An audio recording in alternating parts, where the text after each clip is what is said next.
Bonjour tout le monde et bienvenue sur Home Kitchen. Aujourd'hui on va faire une recette de chicken pot pie. Qu'est-ce que c'est la recette de la chicken pot pie? C'est une recette en fait de tourte, on pourrait appeler ça, avec une pâte un petit peu croustillante, une espèce de tourte où généralement on met du poulet et plein de petits légumes comme des petits pois, du céleri, des carottes. Certains mettent un petit peu de cubes de pommes de terre, d'autres mettent du maïs, d'autres mettent de la fondue de poireaux. Bref, ça va être une tourte éliée avec une sorte de béchamel, gravy. Ça va être assez onctueux, sympathique. Le tout recouvert d'une pâte assez croustillante, joliment décorée. C'est vraiment quelque chose de fameux en Amérique. C'est un plat typique de comfort food. Moi, avant, j'aimais vraiment ce plat, mais c'est l'un des plats les plus faciles à refaire en façon végétalienne parce que bon, la crème de soja ou d'avoine n'a plus de secret pour nous, que le gravy non plus, et en plus comment dire qu'on a 100 000 autres possibilités que le poulet à mettre dans cette fabuleuse tourte. Donc aujourd'hui on va voir comment faire cette chicken pot pie.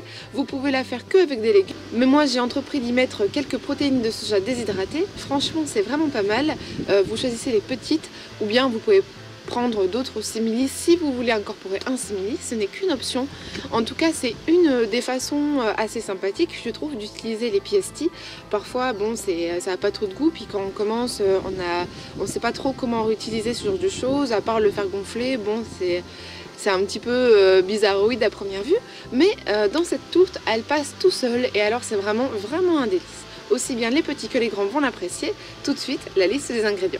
Pour la liste des ingrédients concernant la base de tarte qui va être un peu croustillante, où il va y avoir un dessus, puisqu'on parle bien d'une espèce de tourte et pas vraiment d'une tarte, donc une tourte qui va être refermée, on va utiliser de la farine, un peu de levure chimique, de l'aquafaba, donc c'est pas pour les pois chiches, hein. Si vous avez de l'aquafaba maison, c'est-à-dire du jus de pois chiche, l'eau de cuisson des pois chiches qui va remplacer l'œuf d'une très bonne façon et rendre la pâte croustillante, vous pouvez aussi de l'huile d'olive. Donc moi j'utilise en général pour les bases de tarte, j'utilise jamais de margarine parce que l'huile d'olive déjà est beaucoup plus parfumée et je trouve que c'est un petit peu moins un petit peu moins fouf, surtout que ça va très bien quand on va ajouter des petites herbes comme du thym, comme de l'origan. Ici on va ajouter de l'origan, comme ça la pâte elle va être déjà pleine de saveurs et pleine de parfums et bien sûr un petit peu de sel. Donc c'est parti tout de suite pour la recette. Donc on aura besoin pour commencer de 640 g de farine. Ça peut paraître un petit peu beaucoup, mais mon moule est très grand. Ça va être une grande tourte, surtout que après on aura besoin pour faire le fond et le dessus pour que ça cuise donc un peu à cette manière, un peu à l'étouffer. Donc on va mettre environ, je dirais, la moitié de notre sachet de levure chimique. On va assaisonner donc avec un petit peu de sel.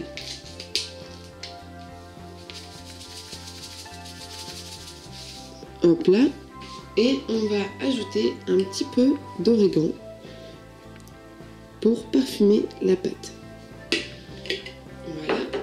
Mélangez bien pour bien répartir la levure chimique et les épices. Et là, on va commencer à ajouter notre huile d'olive en une seule fois pour l'effriter et faire au début comme une sorte de pâte à crumble. Là, on va venir ajouter l'huile d'olive. Hop. Donc, en huile d'olive, j'ai mis 180 ml d'huile d'olive pour les 640 g de farine. On va commencer avec la fourchette et puis très vite hop, on va suivre avec les mains de sorte à ce que toute la farine soit bien imprégnée de l'huile d'olive. Et donc après vous allez commencer à l'effriter doucement. Finalement je trouve qu'une pâte pour faire des tartes ou des tourtes, etc., à l'huile, c'est moins je trouve que c'est moins compliqué que des pâtes pour aller avec du beurre, parce que le beurre n'a pas besoin d'être malaxé très longtemps pour fondre, etc. Là, c'est de l'huile, donc finalement, ça va assez rapidement. Voilà. Et donc ensuite, pour un peu souder tout ça, on va ajouter la coiffe à bas. La coiffe à bas qui est un substitut d'eau que j'utilise vraiment souvent. J'achète tout le temps des bocals de pois chiches, non seulement parce que j'ai beaucoup de recettes avec des pois chiches, donc moi ça me gêne pas de réutiliser les pois chiches après, mais parce que ça me sert de substitut d'eau pour mes gâteaux, mes dorures, mes pâtes à tarte, les meringues, les mayonnaises.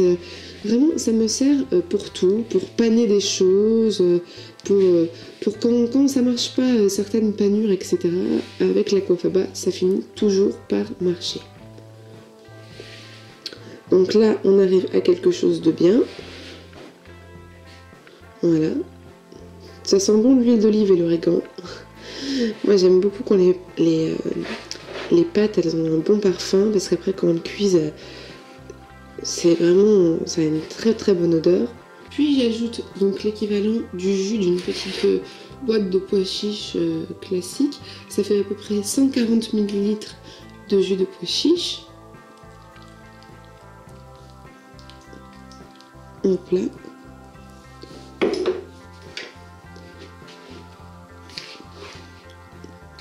On va remélanger tout ça.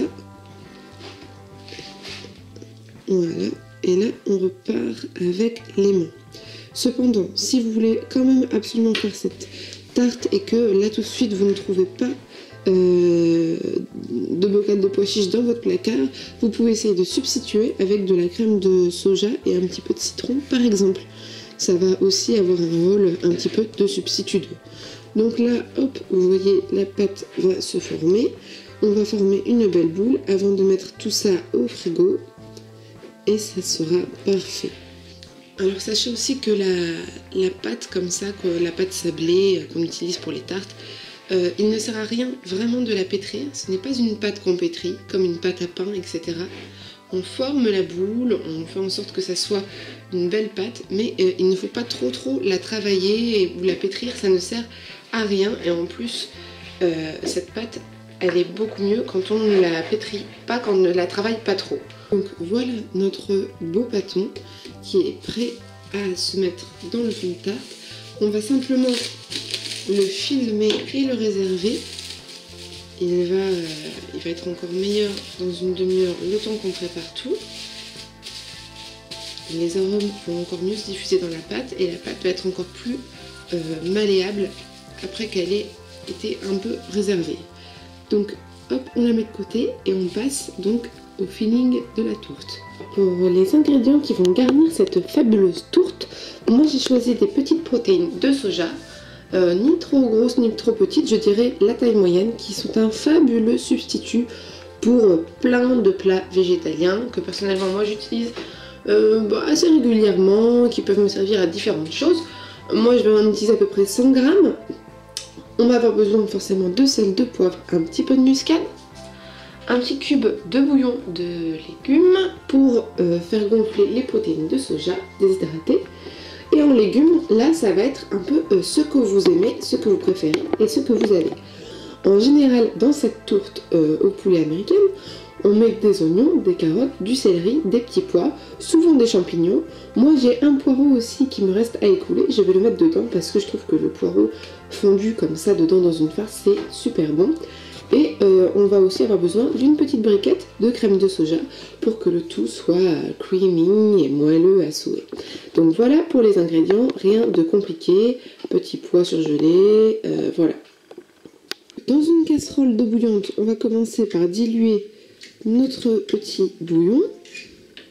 On va y plonger nos protéines de soja qu'on va laisser gonfler à peu près comme des pâtes, 10-15 minutes à peine. Vous allez voir de toute façon tout de suite quand ça va gonfler, ça va doubler voire tripler de volume et puis ça va être moitié moelleux, enfin ça va avoir une mâche qui peut du coup parfaitement remplacer des viandes ou des choses dans les préparations.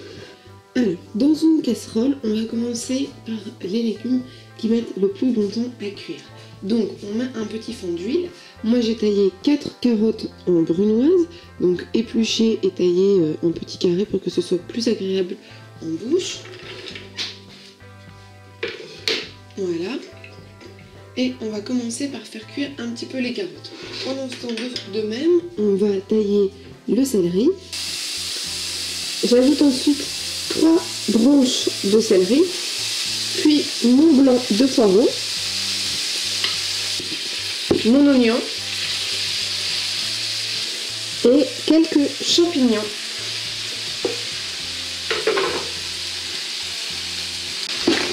Pour finir, j'ajoute quelques petits pois.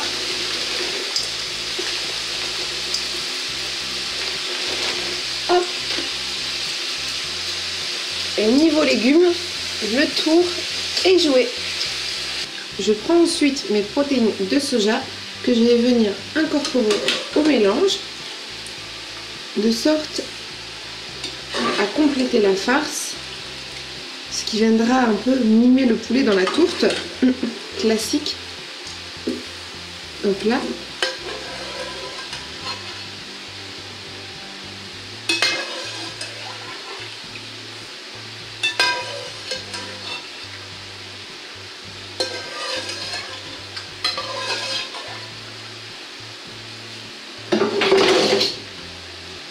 Au lieu de jeter le bouillon, je vais prendre une louche pour déglacer tout ce qui a saisi dans le fond.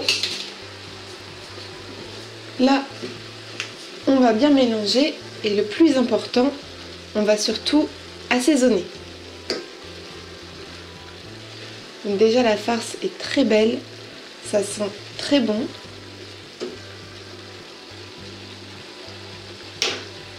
Pour l'assaisonnement, même si c'est simple, on met une bonne rasade de sel, un peu de poivre,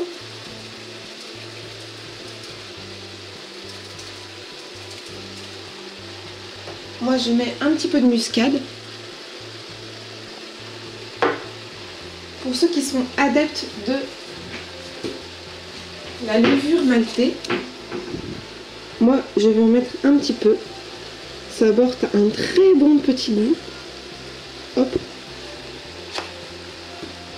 On mélange bien. Aussi, toujours aussi facultatif, mais un des petits secrets d'assaisonnement pour ce genre de petites choses peut être le marmite. Le marmite qui est donc vegan, hein, que vous trouvez au rayon du monde dans les supermarchés et qui a le mérite d'ajouter un très bon petit goût. Il peut faire partie des bouillons, il peut servir pour faire des sortes de un peu de gravy, de sauce. C'est une espèce de petite pâte marron assez épaisse qui ressemble un peu à de la mélasse. Et de temps en temps, j'en mets comme ça un petit fond de cuillère dedans. Parce que ça a le mérite de rajouter un petit je ne sais quoi, un petit twist. Je trouve ça vraiment pas mal. Ensuite, quand tout est plus ou moins bien cuit, donc je vais réarroser encore un petit peu de bouillon. On va mettre un petit peu de crème. Ici c'est de la crème de soja parce que j'ai rien trouvé de plus neutre comme crème. J'aime la crème d'amande mais plus pour la pâtisserie parce que je trouve que son goût d'amande se retrouve et parfois c'est pas forcément le goût qu'on a choisi d'avoir dans ces plats. Et pareil pour la crème de coco, hein, forcément des fois on n'a pas envie du goût de coco dans un plat salé, parfois c'est très très bon et puis parfois c'est pas le goût qu'on avait envie. Donc juste dans cette préparation là, moi je vous conseille la crème d'avoine ou la crème de soja, une crème assez neutre. Hop, on fait en sorte que ça soit un peu onctueux, bien creamy, comme diraient les Américains. Hop, j'ai fini la briquette et là on va mettre un petit peu de fécule pour épaissir le tout, pour ne pas que ça détrempe en fait la pâte. Bien sûr, vous pouvez aussi agrémenter d'autres choses, d'autres légumes. Vous pouvez mettre un peu de vin blanc, vous pouvez remplacer, je ne sais pas moi, les poireaux par des brocolis. Hop, donc je vais mettre un petit peu de fécule par au-dessus tout ça pour épaissir un petit peu le mélange. On vient baisser le feu. On va attendre 1 à 2 minutes pour laisser tout ça épaissir. Et puis après, je vous ferai un gros plan sur cette jolie farce qui viendra garnir notre tourte. Et voilà donc pour la farce. Ça sent fabuleusement bon. Donc ça ne doit pas couler, mais être plus ou moins nappé d'une sauce qui va venir faire que le mélange va être onctueux dans la tarte. Donc maintenant les amis, on est venu huiler notre plan de travail. On a séparé notre pâton donc en 2 parties. La première partie c'est pour le fond, la deuxième ce sera pour au-dessus. Et donc là on va venir étaler hop, notre tarte, froncer tout ça pour venir y mettre notre farce. Une fois que votre tarte est bien foncée, n'oubliez pas de la piquer à plusieurs endroits avant d'y mettre la garniture. Là, on va pouvoir venir hop, y mettre tout notre super petit filling.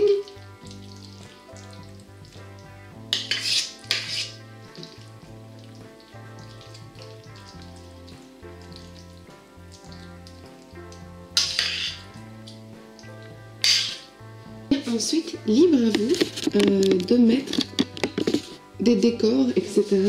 par le dessus, de recouvrir tout entièrement, de faire des bandes. On va pouvoir faire plein de choses. Certains vont mettre des petites feuilles, d'autres vont juste tout recouvrir et faire 3 trous. Le dessus, vous laissez pas à votre imagination. Moi je pense que peut-être pour cette fois-ci, je vais voir si je vais partir sur des bandes ou si je vais tout recouvrir avec peut-être des petits motifs, je vais voir ça. Voilà, donc finalement moi j'ai opté pour les bandes parce que ça reste un petit peu le côté un petit peu homemade, un petit peu traditionnel, et j'aime bien ce petit côté de la tarte de maman, comme ça, je trouve ça vraiment joli, donc je vais rester sur les bandes. Et voilà, la tourte est fin prête et toute décorée. Maintenant on va la passer au four à peu près 30 minutes à 180 degrés, plutôt en bas pour pas que ça commence à cramer, etc. sur le dessus.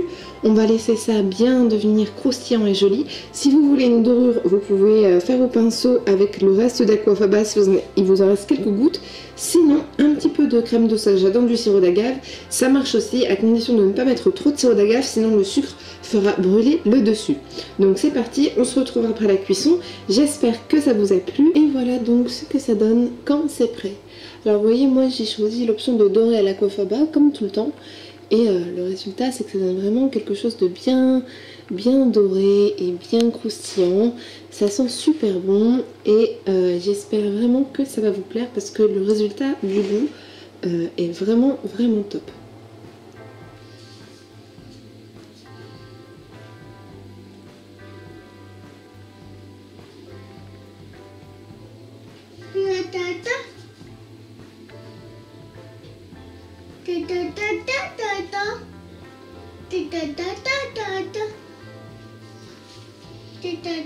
Et voilà, la recette est déjà finie. Franchement, ça va assez vite. Il n'y a rien de tel que les pâtes à tarte maison, et ce à l'huile d'olive. Ça a vraiment un très bon parfum. Moi, je vous conseille d'essayer chez vous. En tout cas, c'est un petit repas qui peut être même facile à emporter. Vous découpez, hop, une part, vous la mettez dans un tupperware qui peut se déguster en famille, qui peut se manger à toute heure, du midi ou du soir. Elle passe tout seul et puis ça change un petit peu des traditionnels quiches et tartes aux poireaux qu'on fait tellement qu'on se lasse à force. Donc n'hésitez pas à me dire dans les commentaires si ça vous a plu, si vous l'avez essayé chez vous. N'oubliez pas de vous abonner surtout, ça compte pour moi. Et puis on se dit à bientôt pour de nouvelles aventures sur Home Kitchen.